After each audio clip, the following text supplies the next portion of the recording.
यहाँ पर एक मैसेज आपको देंगे। दुबई में बहुत ज़्यादा भारतीय हैं। टीम पाकिस्तान अच्छा खेलना और जीतना, भारतीयों के सामने हमारा सर फख्र से बुलंद करना। दुबई से खान साहब ने कौमी टीम से हर सूरत में फतह की अपील कर दी है। बोल न्यूज़ के पैगाम में क्या कहा है, आइए आपको सुनाते हैं।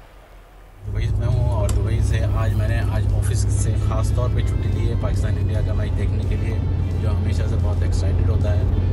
और इंशाल्लाह देखें, आज पाकिस्तान की टीम ज़रूर जीतेगी और अपनी भरपूर परफॉर्मेंस देगी। आप लोगों से हम बहरहाल जो कुछ भी है, आप तुम जीतो या हारो, हमें तुमसे प्यार है। और यहाँ जैसा मालूम है कि यहाँ दुबई में इंडियंस बहुत ज़्यादा होते हैं, तो उनके सामने हमें शर्मिंदा मत करना और आज भरपूर परफॉर्मेंस देख के just come back to the tournament. तो जनाब, पूरी दुनिया में जहाँ जहाँ पाकिस्तानी और इंडियन बसते हैं, आज सारे कामों को छोड़ छाड़ के मैच देखने के लिए बैठेंगे शाम को। तो उम्मीद करते हैं कि पाकिस्तान अच्छा परफॉर्म करेगा। सब्सक्राइब करें और बेल दबाएं ताकि कोई खबर रह न जाए।